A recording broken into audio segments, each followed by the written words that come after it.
Hi friends, welcome to my channel கிறிஸாஸ் kitchen recipe. இன்னைக்கு வீடியோவில் நம்ம கிருஷ்ண ஜெயந்தி ஸ்பெஷலாக ரவா லட்டு எப்படி செய்கிறதுன்னு தான் பார்க்க போகிறோம். நிறைய பேருக்கு ரவா லட்டு செய்யும்போது அது சீக்கிரம் கெட்டி ஆகிடும், இல்லைனா லட்டு பிடிக்க வராது. ஆனால் இன்னைக்கு வாயில் வச்ச உடனே கரையிற மாதிரி நல்ல சாஃப்டாக சரியான பக்குவத்தில் எப்படி செய்கிறதுன்னு ஒரு சில டிப்ஸோட பார்க்க போகிறோம். பிகைனர்ஸ் கூட ஃபர்ஸ்ட் டைம்லேயே பர்ஃபெக்டாக செஞ்சிடலாம். இப்போ வாங்க இந்த ரெசிபி எப்படி பண்ணுறதுன்னு பார்க்கலாம். ஃபஸ்ட்டு இந்த ரெசிபி பண்ணுறதுக்கு ஸ்டவ்வில் ஒரு பேனை சூடுபடுத்திட்டு அதில் 1/4 கப் போல் நெய் சேர்த்துக்கோங்க. நெய் நல்லா உருகினதுக்கப்புறமா இதில் 1/4 கப் போல் முந்திரி பருப்பை உடச்சிட்டு சேர்த்துக்கோங்க. இது கூடவே 2 டேபிள் ஸ்பூன் உலர்ந்த திராட்சை சேர்த்துக்கோங்க.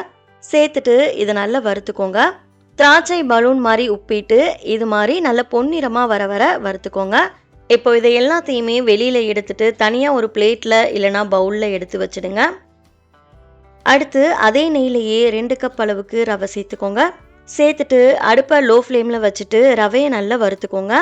ரவை பார்த்தீங்கன்னா நல்லா வறுபடணும். நீங்கள் லோ ஃப்ளேம்லேயே வச்சுட்டு பொறுமையாக ரவையை கைவிடாமல் நல்லா கலந்து விட்டுட்டே இருங்க. அதே சமயம் ரவை கருகிடவும் கூடாது, பொறுமையாக வறுத்துக்கோங்க. கிட்டத்தட்ட 10லிருந்து 15 நிமிஷத்துக்காவது அடுப்பை லோ ஃப்ளேம்லேயே வச்சுட்டு ரவையை வறுத்துக்கோங்க.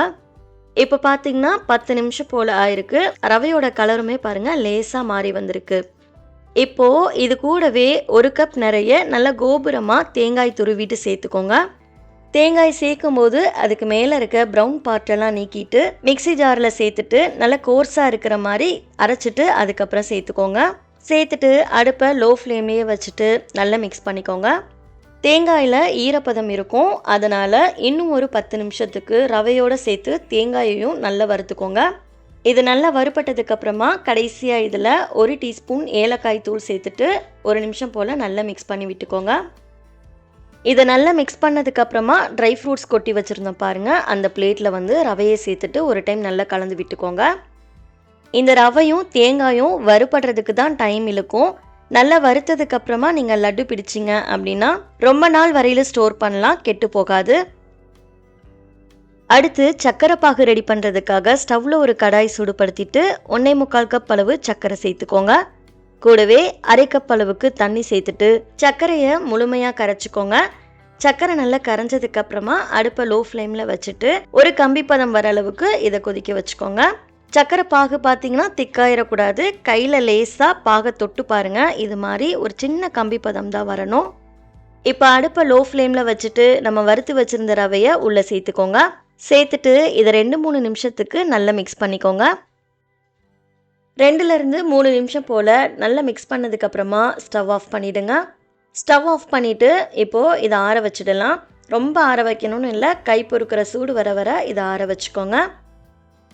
கை பொறுக்கிற சூடு வந்ததுக்கப்புறமா ஒரு டைம் கரண்டி வச்சு நல்லா மிக்ஸ் பண்ணிக்கோங்க. நல்லா கலந்து விட்டதுக்கப்புறமா நம்ம லட்டு பிடிக்க ஆரம்பிக்கலாம். கையில் கொஞ்சமாக எடுத்துட்டு நல்லா ரவுண்டாக பிடிச்சு எடுத்துக்கோங்க. நீங்கள் லட்டு பிடிக்கும்போது கையில் நல்லா அழுத்தி அழுத்தி பிடிக்கணும், அப்போ தான் உங்களுக்கு ரவா லட்டு உடையாமல் வரும். இப்போ பாருங்கள், நம்ம லட்டு பிடிச்சாச்சு. இதே மாதிரியே பேலன்ஸ் இருக்கிறதுலையும் நம்ம லட்டு பிடிச்சு எடுத்துகிட்டு வந்துடலாம். இதில் முந்திரி பருப்பு வறுக்கும்போது உடச்சிட்டு சேர்த்துக்கோங்க. அப்போது ரவா லட்டு சாப்பிடும்போது வாயில் கடிப்படும் இல்லையா, அப்போ ரொம்ப நல்லாயிருக்கும். அவ்வளோதான் பாருங்கள், ரொம்ப ரொம்ப டேஸ்டான ரவா லட்டு சூப்பராக ரெடி ஆகிடுச்சு. இதை நீங்கள் ஏர்டைட்டாக இருக்க பாக்ஸில் போட்டு வச்சுக்கிட்டிங்கன்னா உங்களுக்கு 30 நாள் ஆனாலுமே நல்லா சாஃப்டாக இருக்கும். இதில் சொல்லியிருக்கபடியே நீங்களும் செஞ்சு பாருங்கள். ட்ரை பண்ணி பார்த்துட்டு ரெசிபி எப்படி வந்ததுன்னு மறக்காமல் உங்களோட ஃபீட்பேக் ஷேர் பண்ணிக்கோங்க. இந்த ரெசிபி உங்களுக்கு பிடிச்சிருக்குன்னு சொல்லி நினைக்கிறேன். வீடியோ பிடிச்சிருந்தா லைக் பண்ணிவிட்டு சேனலை சப்ஸ்கிரைப் பண்ணிக்கோங்க. நெக்ஸ்ட் ஒரு ரெசிபி வீடியோவில் பார்க்கலாம். தேங்க்ஸ் ஃபார் வாட்சிங். பபாய்.